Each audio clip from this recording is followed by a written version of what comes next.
Good morning everyone, once again. Welcome dito sa ating YouTube channel. And this morning, so ayan, ito yung kaganapan, talagang ubos na yung mga tulunggis dito sa Divisoria. Alam nyo, kilala ang Divisoria na talagang napakarami ng mga tao, no? Sa anumang oras, simula umaga hanggang hapon, hanggang gabi. Pero itong pagkaupo nga ni Mayor Isko, kita nyo naman, malaki talaga ang naging improvement, mga kaibigan. Although, ganito din naman ang sitwasyon dito. Kung babalikan po natin yung panahon po na panunungkulan ni Mayor Isko nung hindi pa po siya tumatakbo bilang presidente ng ating bansang Pilipinas. Pero sa kasamaang palad, way back 2022, siya po ay natalo at pinalitan ni former Mayor Hanny Lacuna. So, ganun, kita naman natin.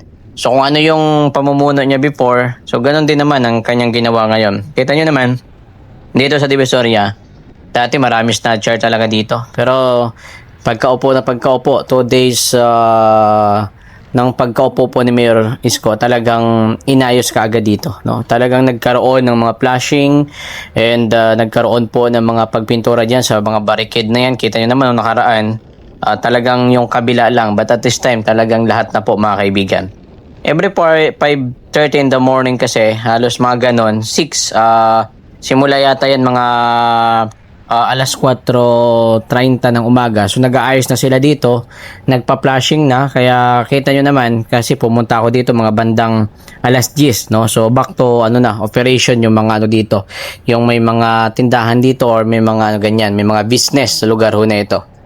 Alam mo, importante talaga yan na maging malinis itong lugar na ito sapagkat dito marami talagang dumadaan, no? So para naman hindi maantala yung mga dumadaan din dito, yung mga naghahanap buhay. Pero ang laki na. Ang laki ng pagkakaiba. Kita nyo naman, no? Talagang ang luwag, no? Ilang lane yan? 1, 2, 3, 4, 5 lane. So napakaluwag na po nito. Unlike before, pag ikaw dumaan dito, abutin ka mga 1 oras, mga ganon. Hindi naman 1 oras. Siguro mga 20 to 30 minutes, no? Dahil nga syempre, grabing traffic talaga dito dati bago ka makamove, sapagkat sinakop ito ng mga vendors noon. And syempre, kapag hindi naman pinagbawalan ng namumuno sa isang lungsod, ay talagang magtutuloy-tuloy ang isang sitwasyon dito, mga kaibigan. So babalik lang ako and liliko tayo kasi para makita nyo rin po ang kabilang bahagi. Although yung mga tricycle naman, pinayagan naman sila dyan kasi hindi naman sila totally nakaka-distract, no, ng mga dumadaan po dito or nakakaharang. So isipin nyo po kung gaano talaga kasikip ito dati, no? Kinain. Halos meron lang isang linya dito dati, isang lane na dyan ka dadaan. So bukod pa doon, mga kaibigan, kapag syempre nandyan na naglalakad pa yung mga tao, so kaya ang nangyayari, talagang mas mahirap yung sitwasyon ho dito dati. So dito okay naman, kita nyo naman tuloy-tuloy din naman ang operation dito and malinis. Nung unang araw nga ni Mayor, talagang grabe yung basura dito. Kita nyo naman, di ba, nung nakaraan parang gadagat yung basura dito, pero wala na kasi unang araw ng kanyang panunungkulan, talagang inaksyonan niya kaagad para maging malinis agad itong location na ito. Kumbaga, alam naman natin na sa pamumuno talaga ni former Mayor Hanny Lacuna, talagang marami talagang hindi nagustuhan ang kanyang pamumuno bilang Mayor ng Maynila.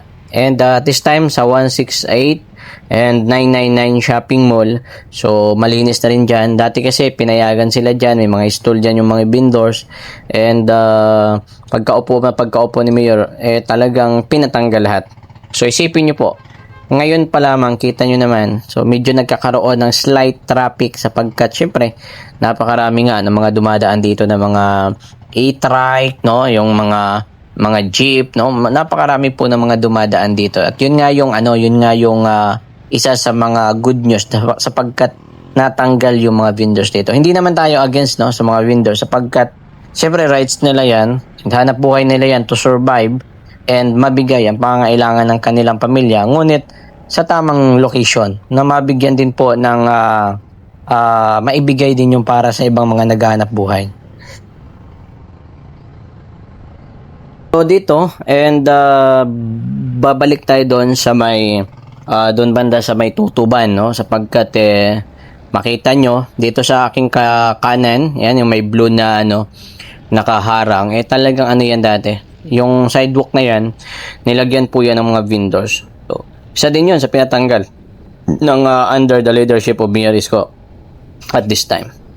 So, nabigyan ng pagkakataon at least dito yung mga yung iba naman yung nandyan kasi dati hindi na yun nabibilan halos Dahil nga, syempre, yung vendors nasa bungad na po yung mga dito. Sinakop na yung itong kalsada ho na ito. So dito mga kaibigan, kita naman natin. Ayan, kita nyo na yung Pure Gold si Emric to. Actually, marami dito yung mga alam ito sapagkat napaka-traffic talaga dito dati. And marami din mga taga-probinsya dito talaga namimili sa Divisoria. Batid naman natin na di hamak na mas mura nga dito yung mga bilihin. No? Pero hindi naman sila tinanggalan. Kumbaga nandyan sa mga location, nilagay sila sa tamang location. Parang ganun din yung sa Quiapo.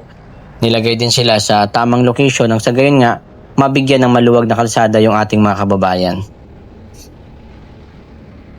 So papunta tayo doon sa tawag doon. Yung LRT and sa second video natin ipapakita ko sa inyo yung location bandang Ongpin. Nag-update tayo kasi 'di ba nung kahapon grabe yung lakas ng ulan nagkaroon nga ng malakihang pagbaha dito po sa iba't ibang location. Hindi lamang sa Maynila maging sa iba't ibang location mga kababayan. Nagkaroon ng malakihang pagbaha. Alam naman natin yan. And ako, nakakalungkot lang nga dito kabayan, batid naman natin na yung baha. Talagang buong, hindi lang yan dito sa Metro Manila Sa ibang location pa ng ating bansa, talagang grabe yung baha. And mayroon daw di umano, actually kung plano lang or yan ang plano ho nila, na imbestigahan di umano itong Manila Bay. Kasi ganyan, may nagsasabi na di umano ang Manila Bay ay naging cause ng pagbaha dito po sa bahaging dito sa bahaging Roas Boulevard.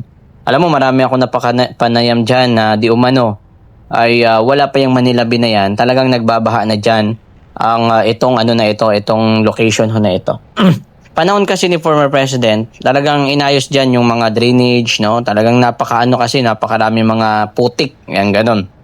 So, eto namang ating mga congressman, itong ibang congressman, no?